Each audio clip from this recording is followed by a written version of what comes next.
నమస్కారం. డిఆర్టీవీ న్యూస్ కి స్వాగతం. హెడ్లైన్ చూద్దాం.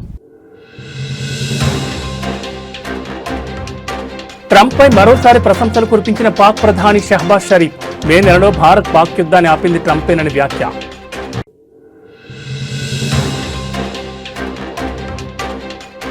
ఐదు రాష్ట్రాల్లో Telangana cyber bureau mega operation. 95 కోట్లు మోసం చేసిన 81 మంది అరెస్ట్.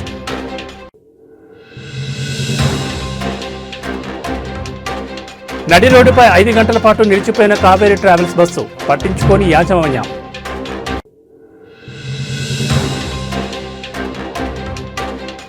తిరుమలలో భక్తుల రద్దీ. శ్రీవారి దర్శనానికి 24 గంటల సమయం.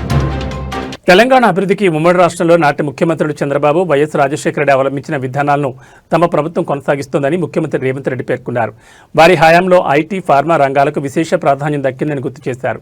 ఐటీ రంగానికి నేదురుమల్లి జనార్దన్ రెడ్డి వేసిన పునాది హైదరాబాద్ అభివృద్ధిలో కీలక పాత్ర పోషించిందని రేవంత్ పేర్కొన్నారు. ఈ మేరకు ఆదివారం హైదరాబాద్ ప్రెస్ క్లబ్ ఆధ్వర్యంలో నిర్వహించిన మీట్ ది ప్రెస్ కార్యక్రమంలో రేవంత్ ఈ వ్యాఖ్యలు చేశారు. కాంగ్రెస్ ముఖ్యమంత్రుల నిర్ణయాలు హైదరాబాద్ అభివృద్ధికి బాటలు వేశాయని రేవంత్ రెడ్డి చెప్పారు. నగరం నాలెడ్జ్ సిటీగా మారిందంటే కారణం గతంలో కాంగ్రెస్ సీఎంలు తీసుకున్న నిర్ణయాలే అని అన్నారు. అభివృద్ధిలోనే కాదు సంక్షేమంలోనూ కాంగ్రెస్ ముఖ్యమంత్రులు తమ ముద్ర వేస్తారని వివరించారు. వైఎస్ రాజశేఖర రెడ్డి హయాంలో వచ్చిన శంషాబాద్ ఎయిర్పోర్ట్, ఓఆర్ఆర్ కూడా కీలకంగా మారాయన్నారు.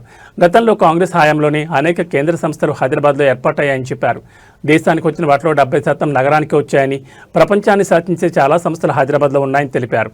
ప్రస్తుతం జీసీసీలు, డేటా సెంటర్లకు హైదరాబాద్ హబ్గా మారిందని గుర్తు చేశారు.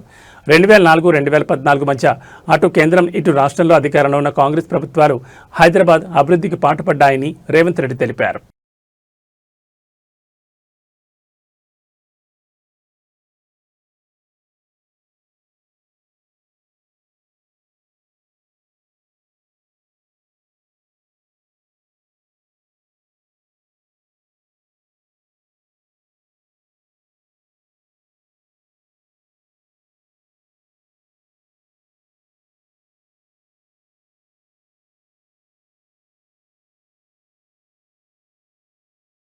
ఇక డీటెయిల్స్ చూస్తే తెలంగాణ సైబర్ సెక్యూరిటీ బ్యూరో దేశవ్యాప్తంగా సంచలనం సృష్టించిన భారీ ఆపరేషన్ను విజయవంతంగా పూర్తి చేసింది.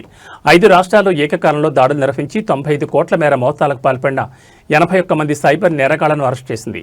వీరిపై దేశవ్యాప్తంగా 754 కేసులున్నట్లు అధికారులు గుర్తించారు. సైబర్ నేరగాళ్ల కదలికలపై నిఘా పెట్టిన cyber security bureau Andhra Pradesh, Kerala, Maharashtra, Tamil Nadu, Karnataka రాష్ట్రాల్లో ఏకకాలంలో దాడులు చేపట్టింది.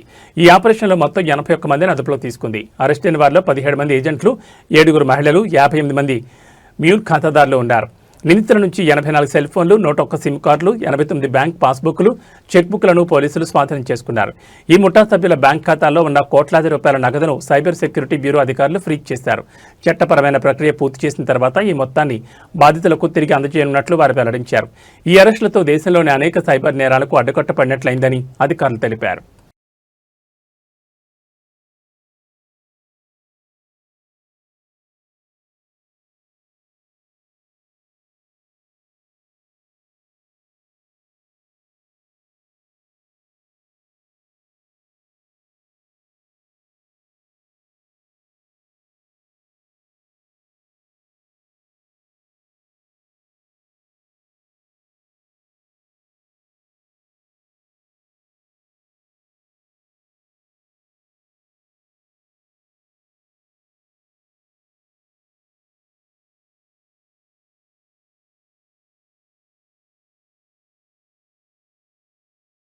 భారత్, పాకిస్తాన్ మధ్య గత మే నెలలో తలెత్తిన తీవ్ర ఉద్రిక్తతలను చల్లార్చి యుద్ధాన్ని నివారించింది అమెరికా అధ్యక్షుడు డొనాల్డ్ ట్రంపేనని పాకిస్తాన్ ప్రధాని షహబాజ్ షరీఫ్ మరోసారి ప్రశంసించారు. ఆయన ధైర్యవంతమైన, నిర్ణయాత్మక నాయకత్వం వల్లే కాల్పుల విరమణ సాధ్యమైందని కొనియాడారు. శనివారం అజర్బైజాన్ రాజధాని బాకులో జరిగిన విక్టరీ డే పరేడ్లో ఆయన ఈ వ్యాఖ్యలు చేశారు. తన ప్రసంగంలో షహబాజ్ మాట్లాడుతూ ట్రంప్ జోక్యంతో దక్షిణాసియాలో శాంతి పునరుద్ధరించబడింది, ఒక పెద్ద యుద్ధం నివారించబడింది, తద్వారా లక్షలాది మంది ప్రాణాలు నిలిచాయని పేర్కొన్నారు. వాషింగ్టన్ మధ్యవర్తిత్వంతో జరిగిన చర్చల అనంతరం మే 10న ఇరు దేశాలు పూర్తి తక్షణ కాల్పుల విరమణకు అంగీకరించినట్లు ట్రంప్ అప్పట్లో ప్రకటించిన విషయం తెలిసిందే. అప్పటి నుంచి పాకిస్తాన్ ఈ ఘనతను ట్రంప్గా ఆపాదిస్తుండగా భారత్ మాత్రం ఈ వాదనను తీవ్రంగా వ్యతిరేకిస్తోంది. ఈ విషయంలో ఏ మూడో వ్యక్తి ప్రమేయం లేదని, 4 రోజుల పాటు సరిహద్దుల్లో డ్రోన్లు, క్షిపణులతో దాడులు జరిగిన అనంతరం ఇరు దేశాలు ద్వైపాక్షిక చర్చల ద్వారానే ఒక అవగాహనకు వచ్చాయని న్యూఢిల్లీ మొదటి నుంచి స్పష్టం చేస్తోంది. ఇదే కార్యక్రమంలో షహబాజ్ షరీఫ్ కశ్మీర్ అంశాన్ని కూడా ప్రస్తావించారు. కర్బాక్లో అజర్బైజాన్ సాధించిన విజయం కశ్మీర్ వంటి అణచివేతకు గురైన అన్ని దేశాలకు ఆశాకిరణమని ఆయన అభివర్ణించారు. పాకిస్తాన్ శాంతిని కోరుకుంటుందని, అయితే తమ సార్వభౌమత్వం, ప్రాదేశిక సమగ్రత విషయంలో ఎట్టి పరిస్థితుల్లోనూ రాజీ పడబోదని తేల్చి చెప్పారు.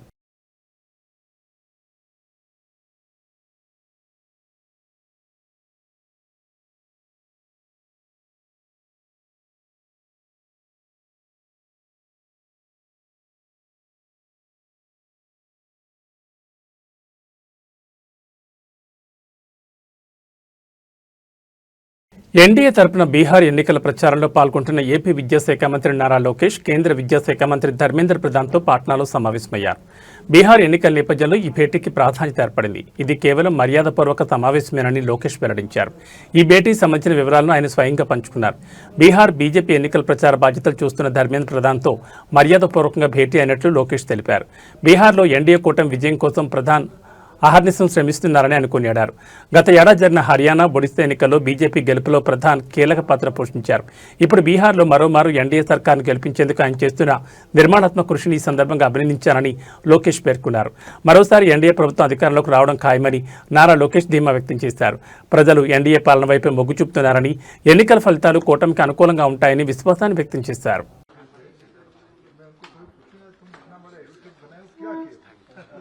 ये भी सोचते रहा कि भाई मैं कल उनको मौका मिले तो बताऊंगा क्या क्या है। तो मेरे को उन्होंने एक दिन बताया एयरपोर्ट में, अच्छा लगा उसको, मैं आपको एप्लीकेशन देता हूँ।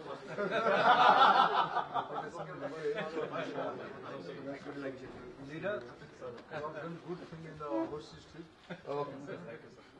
Today morning somebody told me 40 years.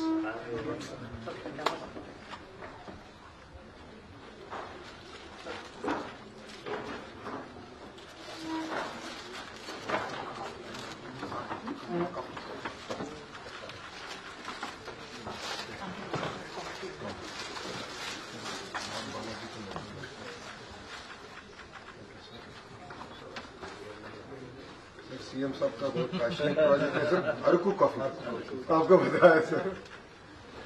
हमारे इसको देखिए कोरापुट में भी काफी बना हुआ है सर. मैंने पादयात्रा की है सर, उसके पहले कॉफी टेबल बिठाना है सर. पहले कॉफी प्रधानमंत्री से पूछा और सर घर के लिए mango sir. Sir wait sir, thank you.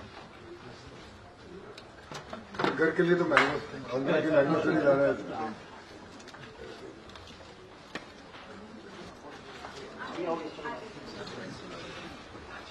वहीं बैठते फिर हम आते हैं.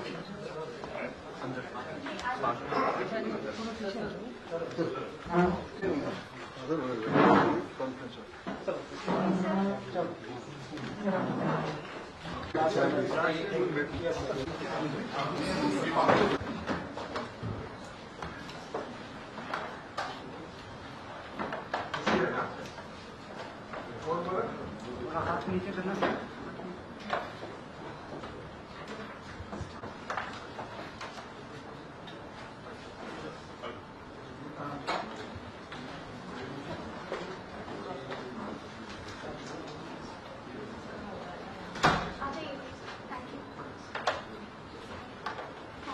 తిరుమలలో భక్తుల రద్దీ కొనసాగుతోంది. వైకుంఠం క్యూ కాంప్లెక్స్లోని అన్ని కంపార్ట్మెంట్లు నిండిపోయి శిలాతోరణం వరకు భక్తులు క్యూ లైన్లో వేచి ఉన్నారు. ఇక టోకెన్ లేని భక్తులకు సర్వదర్శనానికి సుమారు 24 గంటల సమయం పడుతోంది. అలాగే నిన్న శ్రీవారిని 80,560 మంది భక్తులు దర్శించుకోగా 35,195 మంది తలనీలాలు సమర్పించారు. ఇక శ్రీవారి హుండీ ఆదాయం 3.22 కోట్లు వచ్చింది. మరోవైపు ప్రఖ్యాత పారిశ్రామికవేత్త ముఖేష్ అంబానీ తిరుమల శ్రీనివాసుని దర్శించుకున్నారు. సుప్రభాత సేవలో పాల్గొని స్వామివారిని దర్శించుకున్నారు. దర్శనానంతరం ఆలయ అధికారులను కలిసి వేద ఆశీర్వాదం తీసుకున్నారు. అలాగే ఇవాళ తిరుమలలో కార్తీక వనభోజనాలు జరగనున్నాయి. పార్వేట మండపంలో ఉత్సవమూర్తులకు ప్రత్యేక స్వప్న తిరుమంజనం అర్చకులు నిర్వహించారు. ఈ కార్యక్రమంలో భక్తులు పెద్ద ఎత్తున పాల్గొన్నారు.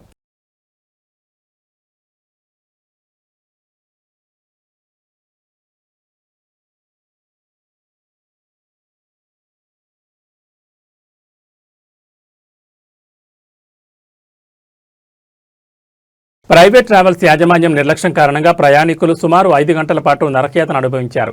తిరుపతి నుంచి హైదరాబాద్ వెళ్తున్న బస్సు అర్ధరాత్రి నడు రోడ్డుపై ఆగిపోవడంతో మహిళలు, చిన్నారులతో సహా 36 మంది తీవ్ర ఇబ్బందులకు గురయ్యారు. ఈ ఘటన బాపట్ల జిల్లాలో చోటు చేసుకుంది. పోలీసులు అందించిన వివరాల ప్రకారం బి కావేరీ ట్రావెల్స్ చెందిన బస్సు 36 మంది ప్రయాణికులతో తిరుపతి నుంచి హైదరాబాద్కు బయలుదేరింది. శనివారం అర్ధరాత్రి దాటిన తర్వాత సంతమాగులూరు మండలం ఏల్చూరు వద్దకు రాగానే బస్సులో సాంకేతిక లోపం తలెత్తింది. దీంతో బస్సు ఒక్కసారిగా నడు రోడ్డుపై నిలిచిపోయింది. ఏం జరిగిందో తెలియక డ్రైవర్లు వెంటనే తమ యాజమాన్యానికి సమాచారం అందించారు. ప్రయాణికుల ఆందోళనతో డ్రైవర్లను ప్రశ్నించగా చిన్న సమస్యనని త్వరలోనే సరిచేసి బయలుదేరుతామని చెప్పారు. సమస్య పరిష్కారం కాకపోతే మరో బస్సును ఏర్పాటు చేస్తామని నచ్చ చెప్పారు. దీంతో ప్రయాణికులు బస్సులోనే నిద్రకు ఉపక్రమించారు. అయితే గంటలు గడుస్తున్నా బస్సు కదలలేదు. ప్రత్యామ్నాయ ఏర్పాట్లు కూడా చేయలేదు. తెల్లవారుజాము కావస్తున్న యాజమాన్యం నుంచి ఎలాంటి స్పందన లేకపోవడంతో ప్రయాణికులు సహనం నశించింది. ముఖ్యంగా మహిళలు, చిన్నారులు తీవ్ర అవస్థలు పడ్డారు. చేసేదేమీ లేక చివరకు పోలీసులకు సమాచారం అందించారు. వెంటనే ఘటనా స్థలానికి చేరుకున్న పోలీసులు ట్రావెల్స్ యాజమాన్యంతో మాట్లాడి ప్రయాణికులను వేర్వేరు బస్సుల్లో వారి గమ్యస్థానాలకు పంపించారు. బాధితులకు టికెట్ ఛార్జీలను వాపసు ఇప్పిస్తామని పోలీసులు హామీ ఇవ్వడంతో ప్రయాణికులు ఊపిరి పీల్చుకున్నారు.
సంచలన దర్శకుడు రామ్ గోపాల్ వర్మ మెగాస్టార్ చిరంజీవికి క్షమాపణలు తెలిపారు. తెలుగు సినిమా గతిని మార్చిన శివ చిత్రం రీ-రిలీజ్ సందర్భంగా చిరంజీవి ఆ సినిమాపై తనపై ప్రశంసలు కురిపిస్తూ ఓ వీడియో విడుదల చేయగా దానిపై వర్మ స్పందించారు. తెలియకుండా మిమ్మల్ని ఎప్పుడైనా బాధపెట్టి ఉంటే నన్ను క్షమించండి అంటూ ఆయన ట్వీట్ చేశారు. చిరంజీవి గొప్ప మనసుని ఈ సందర్భంగా కొనియాడారు. అక్కినేని నాగార్జున హీరోగా రామ్ గోపాల్ వర్మ దర్శకత్వంలో 1989లో వచ్చిన కల్ట్ క్లాసిక్ శివ నవంబర్ 14న థియేటర్లో గ్రాండ్గా రిలీజ్ కానుంది. ఈ నేపథ్యంలో megastar Chiranjeevi the punch of Shiva పేరుతో విడుదలైన డాక్యుమెంటరీ వీడియోలో తన అభిప్రాయాలు పంచుకున్నారు. శివ ఒక సినిమా కాదని అదొక విప్లవం అని చిరంజీవి అభివర్ణించారు. ఆ సినిమా చూసినప్పుడు షాకింగ్గా అనిపించిందని, తెలుగు సినిమాకు కొత్త బరవడు సృష్టించిందని కొనియాడారు. ముఖ్యంగా సైకిల్ చైన్ లాగే సన్నివేశాన్ని ఇప్పటికీ మర్చిపోలేనని, అదొక కల్ట్ సీన్గా తన మనసులో నిలిచిపోయిందని గుర్తు చేసుకున్నారు. నాగార్జున నటనలోని తీవ్రత, అమల, రఘువరన్ల పాత్రలు సినిమాకు ప్రాణం పోసాయని అన్నారు. ఈ సినిమా నేటి తరం కూడా చూడాలని, అప్పట్లోని ఎంత ఆధునికంగా తీశారో తెలుసుకోవాలని చిరు ఆకాంక్షించారు. ఈ కల్ట్ క్లాసిక్ వెనుక ఉన్న ముఖ్యమైన వ్యక్తి రామ్ గోపాల్ వర్మేనని చిరంజీవి అన్నారు. ఆయన vision, camera angles, sound presentation అద్భుతంగా ఉన్నాయని ప్రశంసించారు. చెన్నైలో సినిమా చూశాక ఆయన అభినందించడానికి పూలబొకే పంపడమే కాకుండా ఫోన్ చేసి మాట్లాడాను. ఆ యువ దర్శకుడే తెలుగు సినిమా భవిష్యత్ అని ఆ రోజే అనిపించిందని చిరంజీవి గుర్తు చేసుకున్నారు. చిరంజీవి చేసిన ఈ ప్రశంసల వీడియోకి రామ్ గోపాల్ వర్మ స్పందిస్తూ గతంలో నా ప్రవర్తన పట్ల మనస్ఫూర్తిగా క్షమాపణలు తెలుపుకుంటున్నానంటూ ట్వీట్ చేశారు.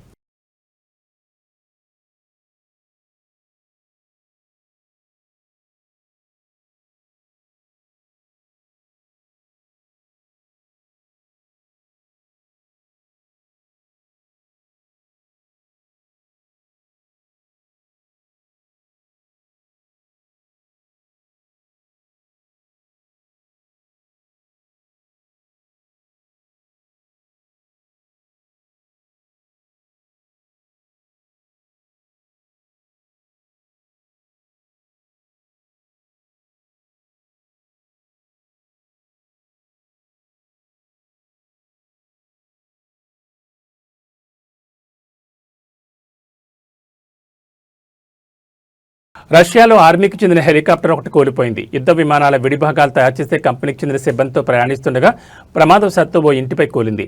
దీంతో మంటలెగసిపడగా హెలికాప్టర్లోని 7 ప్రయాణికుల్లో 4 సజీవ దహనమయ్యారు.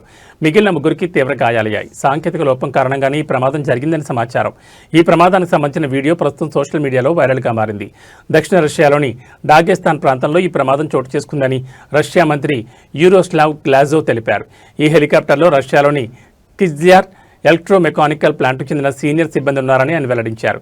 కాగా సుకోయ్ మరియు మిగ్ అటాక్ ఎయిర్క్రాఫ్ట్లకు అవసరమైన గ్రౌండ్ కంట్రోల్ మరియు డయాగ్నోస్టిక్ సిస్టమ్ను క్లిజ్యార్ ఎలక్ట్రోమెకానికల్ ప్లాంట్ తయారు చేస్తోంది.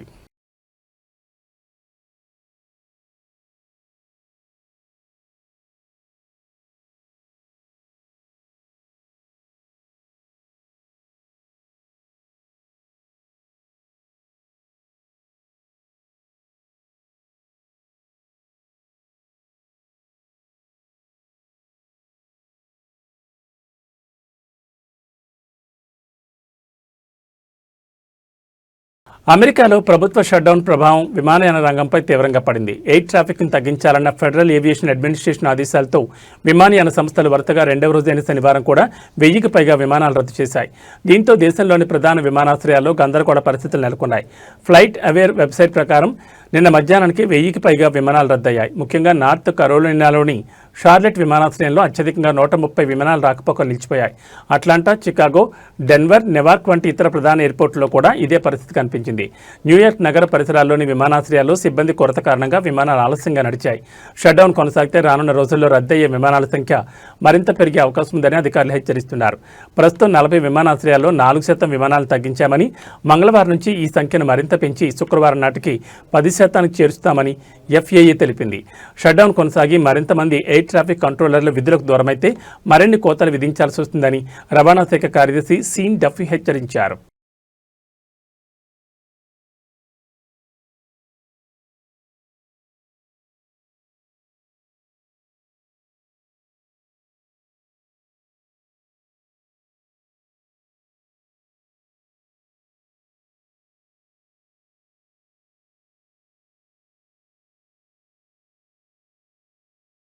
విజయవాడ రూరల్ మండలంలోని నిడమనూరు గ్రామంలో నూతనంగా నిర్మించిన మసీదు ప్రారంభోత్సవ కార్యక్రమంలో మాజీ ఎమ్మెల్యే వల్లభనేని వంశీమోహన్ పాల్గొన్నారు.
ఇవి బులెటిన్ విశేషాలు. మరో బులెటిన్లో మళ్ళీ కలుసుకుందాం. నమస్కారం.